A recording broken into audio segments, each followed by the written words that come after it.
secrets. Come on up, Dan. And then we'll do questions, if there are any. Well, good afternoon, everyone. And I have to say that when you say I'm a successful entrepreneur, businesswoman, and I just can't see myself as being like that. I'm just like a girl trying to, you know, do my own thing, so to speak. And you had talked quite a bit about passion. When Kevin and I moved to Martinsburg and I was a housewife, I often say, why didn't somebody shake me because I was a kept woman, you know, and I mean, I didn't have to work. And all of a sudden, one day, after the house was done and the curtains were made and everything was done, and I said, I think I want to open up my own business. And he said, well, what are you going to do? Because I've always worked for myself.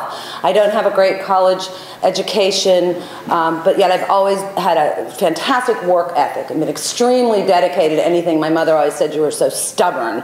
Nobody could talk you out of anything once you had your mindset to it. And so that's truly a part of what I think it takes to be successful in a small business, whether it was, you know, 5 years ago or in this economy.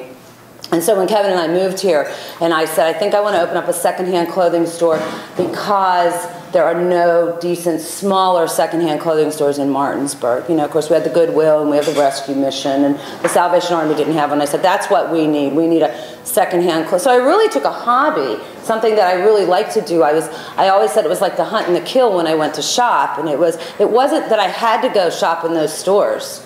So it wasn't that I couldn't afford to go to Nordstrom's or Macy's or wherever I wanted to go. It was like the hunt and the kill, you know, just to find out what kind of great deals I could get. So I had first had to find a place. And of course, money was the biggest option. Money was the biggest issue for me, you know, how much. And I went and looked at a lot of different places. What I did want to be, though, and there was there was no negotiating this. I wanted to be in downtown Martinsburg.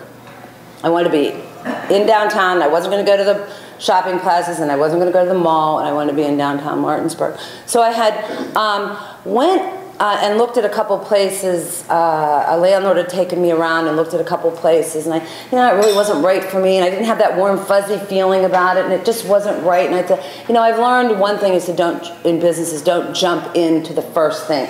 Sit back, think about it. Think about the pros and cons. Think about what's the good, what's the bad, what's the worst that can happen. And so I sat back for a couple months, and I had, out of the blue, I just happened to call this landlord and say, is there anything available? And he said, well, actually, the people who are at 123 North Queen Street are not going to renew their lease in December. Do you want to come and take a look at it? And I came and took a look at it an hour later. I was shaking his hand, and we agreed on a price, and that's how Deja Vu got started at 123 North Queen Street, on a handshake. And I wanted to be in downtown Martinsburg. I am right dead center in the downtown Martinsburg area, and for me, it's a perfect place. But how Deja Vu came about? You said that I was consignment. And I do not consign a thing. I do not buy any of my inventory. We have something going here. Everything is donated. What I kind of didn't tell you, and it's an important part of the story and leads into the tuxedo business, is that in 1997, this was long before I met my husband, well, a couple years before I met my husband, I was in a battered women's shelter. I had been in a relationship that was very unhealthy, and I ended up homeless. So in 1997, I had lost everything. Everything. I was digging out of boxes in the bottom, in the basement of the floor, or the basement of this house. So when I came to Martinsburg, I offered my services at the local women's shelter of could I come and share my experience or just help in any way. So while I opened up Deja Vu, and I was buying inventory, I was actually going to all these sales, like garage sales and all this, and I was buying inventory. I did a lot of research and education on what do consignment stores do, the good, the bad, what did I want to do, and I decided that I was going to open up, I was going to go buy inventory. And so I went to all these places and bought all my inventory, and when I opened up, the local women's shelter who I had a rapport with said, you know, we get all these great donations, how about you sell them for us? And I said, I will on one condition. I name my price, what I want to sell, what I don't want to sell. and we decided that we were going to give them 25% of the sales. So in a way, I was a consignment, but that was the only people I was consigning with. Something I do great for marketing, and if anybody reads the journal, you will see my picture in it over and over and over and over again. Every time I give a check to a nonprofit, I get a picture and I submit it to the paper.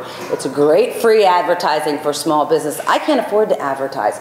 I try to. In fact, I cut out all my advertising budget out. I cut it all out this year. That's when I did my books for last year, and I looked at it and I said, I just can't afford that. That's a huge bill for me. So the biggest thing that I do is I take a picture of me giving a check to someone and get the picture in the paper with a little couple sentences. And it makes me look really good. And I'm doing a good thing. And it plugs the other nonprofit that I'm working with. So the woman, I gave the women's shelter a check for $500 the December. I was open for about 7 months. I opened in March. I was open for about 9 months. And I gave the women's shelter a check for $500, and I got it in the paper. Now, I didn't know that that picture was going to completely change the way my business worked. The picture went in the paper right before Christmas. January, people were coming in the door saying, I saw what you did for the women's shelter. If I give you these clothes, will you do it for the Humane Society? If I give you these clothes, will you do it for the Boys and Girls Club? And I'm just sitting there saying, yeah, yeah, sure. And my business just grew and it snowballed from there. So right now, on your tables, you'll see the white sheet, and it has my business card on there. And that tells you what Deja Vu does, what you can bring. We do men's and women's clothing right now, and the nonprofits that we work with on the bottom. Now, a couple other things we do. Because I was in the women's shelter, I really have a soft spot for women who are trying to get back on their feet. So we work closely with the Bethany House to employ those women part-time. We have one of your volunteers, Rose, that rents off of your apartment. She comes in, she's on disability, so we don't pay her, but she's able to come in and she says, I have purpose when I come here. I get a chill down. You can't, she drives me crazy. Most of them do anyway, because I'm like very meticulous about things, and the types of women that I work with can be very difficult to work with. But one thing I've learned in business too is that I'm a seamstress. I grew up in a seamstress household. So what I did, not only was I selling the secondhand clothes, selling the donated clothing, giving them to, giving a portion of the proceeds to the nonprofit, helping to employ some of these women just part-time, even if it's 6 or 7 hours a week, just giving them something to do and making them feel good about themselves. I was also offering alterations. So I was starting to do alterations on, street clothes, and I don't do weddings, but men's jackets, hems, sewing on a button, fixing a zipper. So now I had 2 businesses in one, but my overhead hadn't grown. Well, then Randy Lewis Clothing had decided to close their doors. We were in business about 3 years, and Stewart's had went out of business within that year. And my husband, God bless him, I have to give him credit for it, said to me, Dina, why don't you do tuxedos? Now, I told you I was in the women's shelter. I was in Scranton when I was in the women's shelter. I worked for Sarno & Sons tuxedo cleaning for them when I had my cleaning business, and I ended up in the women's shelter. And they are one of the biggest distributors of tuxedos in the northeastern United States. And Mark Sarno, who's the owner of Sarno & Sons, who I do their tuxedos now, I called, and Mark helped me through this whole time when I was homeless. And he gave me hugs when I needed him, and he gave me more hours, and he gave me health insurance and all this. And I called him up and I said, Mark, you know what, I need some help. And so then I started doing tuxedos, and last year we physically opened up a new store. So, a couple things that I really have to say, that the things that I think that are most important, and I see a lot of businesses do wrong, is, I remember for the first year or so when I was sitting at that shop and nobody was walking in, and that register said 0 at the end of the day. And I was like, oh my gosh, what am I doing? And I just would not quit. And I would be open at 10, and I would close at 6, and I would say, what am I doing? But I kept doing it, and I kept doing it. And I think after a while, I just got the trust of the public. Those pictures in the paper tell the public that I'm doing what I say I'm doing. They see the girls when they come in. It's all about getting the trust of the public. So many businesses, when they do open, they open, and then, oh, nobody's coming in, so I'm going to close early, and that one person's going to come in.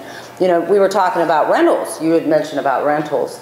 My landlord is wonderful because he realizes that rent is my most expensive bill, and if that rent is too high, I'm going out of business. So my rent is extremely, I've looked at other places to maybe open up another store. I'd like to get into some children's. The rents are just too outrageous. I just won't do it. So I have to remain small. In fact, I'm busting out of my walls right now. I need another store. I'm waiting for the other business to go out of business on the other side of Dana's Tuxedo, and I'm taking that store there because he's struggling. And one of the reasons I tell him you have to be open when you say you're going to be open, because I constantly have his customers coming into my store saying, where is this guy? I don't know where he's at. You know, I'm proud to say that, you know, I'm bragging to everybody. We're in our 7th year. And you know what? Sometimes, honestly, I don't know how it happened. I just don't know. I think it was just meant to be. You know, I took opportunity. I didn't spend money foolishly. I think about what I'm going to do before I do it.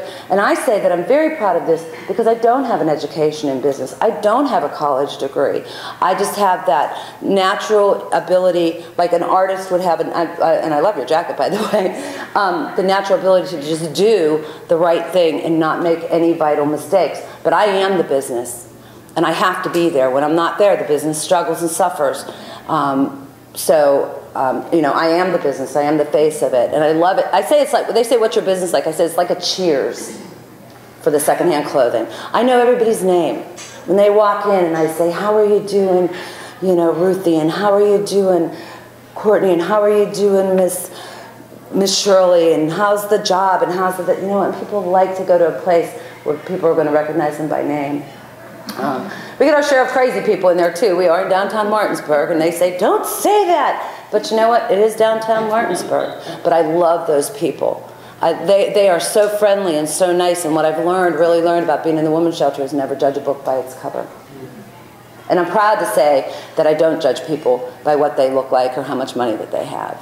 And that probably makes me more successful at the type of business that I do. So with that, I want to, you know, thank you and Paul for asking me to come. I'm honored to be able to get up and share my experience. And I know a lot of people here know me, but I think I hopefully know that, I hope that you've learned a little bit more. So thank you.